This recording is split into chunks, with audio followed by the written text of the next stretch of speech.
Welcome to My Online CA, on demand online legal services at your fingertips. This is Ankush Sachdeva, a legal executive at myonlineca.in. Hope आप लोग हमारी videos को like कर रहे होंगे. हम लोगों ने एक प्रीवियस वीडियो में डिस्कस किया था the documentation required for private income, and आज हम लोग एक इम्पॉर्टेंट टॉपिक डिस्कस करने जा रहे हैं, how to register private income.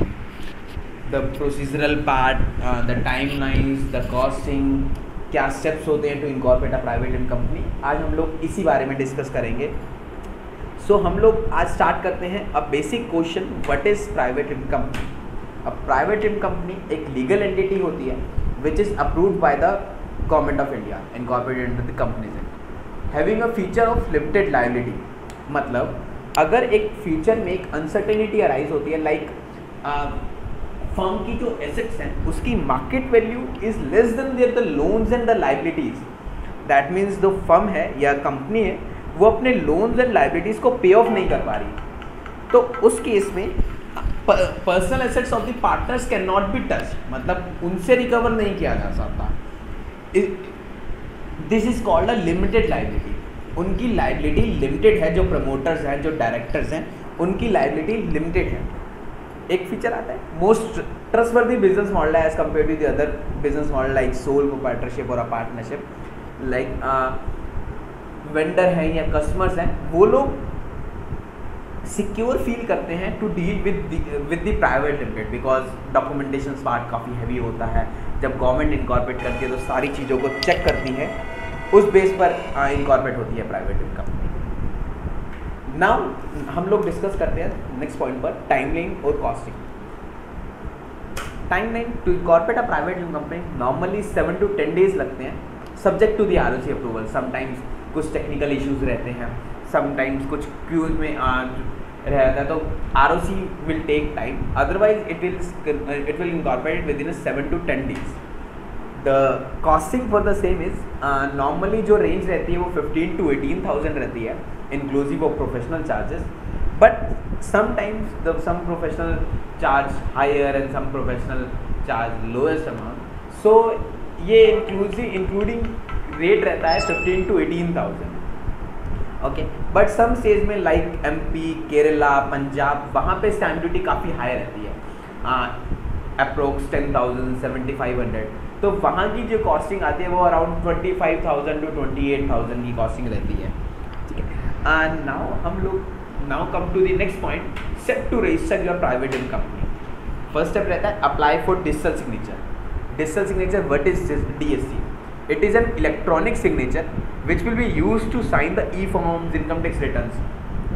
USB में होते हैं ये डिजिटल सिग्नेचर्स, और फॉर्म्स को साइन करने के लिए रिक्वायर्ड होते हैं. जैसे हम मैनुअल पेपर्स को साइन करते हैं, वहाँ पर पेन से साइन किए जाते हैं. ई फॉर्म्स जो कि इलेक्ट्रॉनिक फॉर्म्स होते हैं, उनको हम लोग इन डिजिटल सिग्नेचर्स के थ्रू साइन करते हैं USB फॉर्म्स में, जिनका सॉफ्टवेयर प्रोवाइड होता है. कुछ कंपनीज होती हैं like eMudhra, Sify, nCode. From them we can easily get them.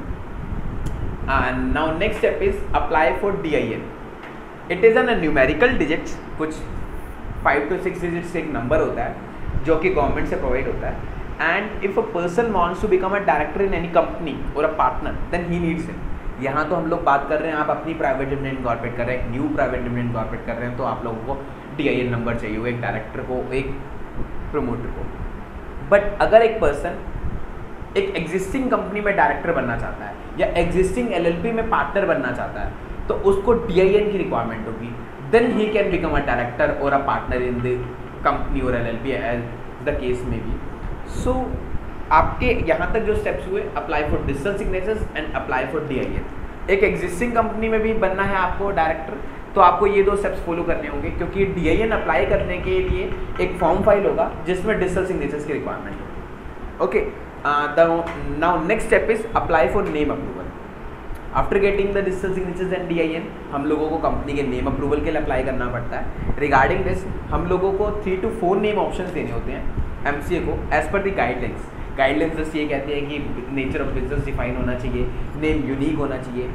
तो अब हम लोग बात करते हैं कि हम लोग कैसे नेम को सिलेक्ट कर सकते हैं, एक कंपनी के नेम को कैसे सिलेक्ट कर सकते हैं. लेट्स से हम लोगों ने इसको 3 पार्ट्स में ब्रेक कर दिया. मेरी कंपनी का नाम है ABC services private limited. First part is ABC. ABC एक यूनिक वर्ड हो गया जो कि एक आपकी डिस्कशन है, आप क्या रखना चाहते हैं। ABC हो गया, let suppose Ram services private limited, Mohan services private limited, can be any other word. एक हो गया कि आपका एक डोमेन चल रहा है, लेट सपोज जैसे मेरा डोमेन चल रहा है myonlineca.in, हम लोगों ने जो अपनी प्राइवेट लिमिटेड इनकॉर्पोरेट कर रही है myonlineca technologies private limited. That means जो फर्स्ट पार्ट है वो हम लोगों ने अपने डोमेन से करा है। सम पीपल प्रेफर कि हमारा डोमेन और प्राइवेट लिमिटेड का नेम सेम हो, तो आपका फर्स्ट नेम वो भी हो सकता है। इन दैट केस जस्ट आपने वो फाइनल किया first name. Second name, second part जो कि हो सकता है services, solutions, technologies, real states, consultancy, trading, मतलब सेकंड वर्ड जो कि आपके नेचर ऑफ बिजनेस को डिफाइन करे। एक वाइडर भी हो सकता है कि एक ब्रॉड वर्ड आपने ले लिया कि जैसे सर्विसेज में आप कुछ भी सर्विसेज प्रोवाइड करें, technologies related to technology, IT services, IT solutions, computer, real estate, कुछ भी वर्ड्स होते हैं, ट्रेडिंग, आप कुछ भी वर्ड्स यूज़ कर सकते हैं। थर्ड आपका जो पार्ट है वो है प्राइवेट लिमिटेड। अब हम लोगों ने ये तो बात कर ली कि आपका नेम कैसे सिलेक्ट होगा। अब हम लोग बात करते हैं क्या ये नेम अवेलेबल भी है क्या जो मैंने सिलेक्ट करा। जैसे हम लोगों को पता है कि एक नाम की एक ही ऑल ओवर इंडिया में प्राइवेट लिमिटेड होती है, जैसे ABC सर्विसेज प्राइवेट लिमिटेड, आपने नेम सेलेक्ट करा, बट ये चेक करना ज़रूरी है कि ये नेम अवेलेबल भी है या नहीं है, ये किसी और कंपनी को लॉट तो नहीं हो चुका। तो उसकी चेकिंग भी बहुत ज़रूरी है कि हम लोग अपने पार्ट पर एक बार चेक कर ले, इस नेम से ABC की नेम, ABC वर्ड से किसी ने ट्रेडमार्क तो नहीं ले रखा। तो ये चेकिंग भी बहुत ज़रूरी है। तो हम लोग इसको गूगल पे भी चेक कर सकते हैं। जैसे मैं आप लोगों को बताऊं, आपने गूगल पे लिखा MCA नेम चेक, उसके बाद एक फर्स्ट लिंक ओपन होगा, उस पर हम लोग क्लिक करेंगे तो ये एक विंडो ओपन होगी। मैं यहाँ पे जैसे हम लोग ABC की बात कर रहे हैं, मैं आपको ABC ही लेता हूँ। ABC मैंने करा और सर्च कर दिया। सर्च करने के बाद मुझे कुछ कंपनी के नेम शो हुए, ABC Adani, ABC academy, ABC accountancy, ABC एकर, ABC एडक्रिशन, ABC एग्रो, ये नेचर ऑफ बिजनेस पे, ABC light, ABC animal, animation, ये उन नेचर ऑफ बिजनेस के बेस पर उन लोगों ने सिलेक्ट कर। Appearance, auto care, aviation, beverages, मतलब उन नेचर ऑफ बिजनेस के बेस पर उन लोगों ने अप्लाई कर दिया। ABC बिल्ड वेल केबल, उन नेचर ऑफ बिजनेस के बेस पर उन लोगों ने नेम को सिलेक्ट करा है और अप्लाई करा है। यहाँ से हम लोग चेक कर सकते हैं कि वो नेम अवेलेबल है या नहीं है। Now next point is, fourth step जो रहता है आपका, drafting of all incorporation related documents like MOA, AOA, INC10, कुछ अटैचमेंट्स बनती हैं जो कि हम लोगों को फाइल करनी होती हैं फर्दर फॉर्म्स में। कुछ MOA बनते हैं, कुछ डिक्लेरेशंस बनते हैं, मतलब ये सारे जो फॉर्मेट्स हैं वो MC ने डिस्क्राइब किए हुए हैं कि इन्हीं फॉर्मेट्स में प्रमोटर्स अपने जो भी डॉक्यूमेंट्स होंगे वो इन्फॉर्मेशन दें। मैं फॉर्मेट्स भी आप लोगों को दिखा देता हूँ। जैसे वो फॉर्मेट्स हैं, एक एफिडेविट जाता है, I Ankush Sachdeva resident of this and this, मैं I am solemnly affirm that मैंने कोई डिपॉजिट्स नहीं लिए, हम डिपॉजिट्स नहीं लेंगे। हम अफर्म करते हैं कि किसी भी मनी सर्कुलेशन स्कीम में इन्वॉल्व नहीं होंगे।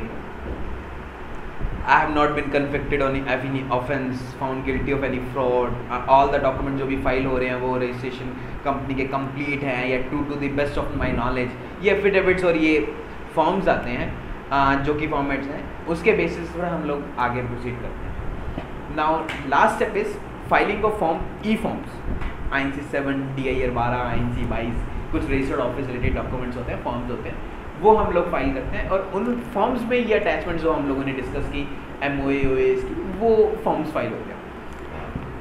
ऑब्वियसली ये फॉर्म्स जो भी फाइल होते हैं वो एक प्रोफेशनल साइन करता है, प्रोफेशनल सर्टिफाई करता है कि जो भी फॉर्म, जो भी इन्फॉर्मेशन जा रही है वो करेक्ट जा रही है, नहीं करेक्ट जा रही। तो यहाँ पे एक प्रोफेशनल की भी रिस्पॉन्सिबिलिटी रहती है कि जो भी डॉक्यूमेंटेशन पार्ट है वो करेक्ट है, तभी हम लोग ज़्यादा फोकस करते हैं डॉक्यूमेंटेशन पार्ट पे। एंड गवर्नमेंट भी इजीली रिलाई कर देता है कि ठीक है, एक प्रोफेशनल ने भी डॉक्यूमेंट चेक करा है, तो कल को जो रिस्पॉन्सिबिलिटी होगी वो प्रोफेशनल की रिस्पॉन्सिबिलिटी होगी अगर इस कंपनी में कुछ फ्रॉड होता है, कि जो इनकॉर्पोरेशन के टाइम पर अगर कोई फॉल्स इन्फॉर्मेशन दी जाती है तो वो भी एक तरह से लाइबल माना जाता है कि वहाँ पर उसने अपनी ड्यूटी, एक रिस्पॉन्सिबिलिटी पूरी चेक करी है नहीं करी, डॉक्यूमेंटेशन पार्ट को पूरा चेक किया ही नहीं किया। इसके बेस पर हम लोग आगे प्रोसीड करते हैं। जब गवर्नमेंट ये सारे के सारे डॉक्यूमेंट चेक कर लेती है तो सर्टिफिकेट ऑफ इनकॉर्पोरेशन इशू होता है रजिस्ट्रार ऑफ कंपनी से। ये हम लोगों के पूरे स्टेप्स थे। अब मैं अगर इसकी एक समरी लूँ तो समरी ये रहती है, first step apply for digital signatures, apply for DIN, then apply for name approval, जैसे हम लोगों ने डिस्कस किया। देन हम लोगों ने डिस्कस किया कुछ डॉक्यूमेंट्स बनते हैं INC 9, INC 10 जैसे हम लोगों ने एफिडेविट्स से किए थे। उसके बाद लास्ट स्टेप रहता है file E forms with the ROC and on the basis of these form certificate incorporation certificate issue किया जाता है ROC से। होप आप लोगों को अब बहुत सारी चीज़ें क्लियर हुई होंगी। if still you have any queries, you can ask any questions, you can reach us by placing an request at myonlineca.in, और आप हम लोगों को डायरेक्टली मेल कर सकते हैं mail@myonlineca.in। होप आप लोगों को ये वीडियो पसंद आई होगी।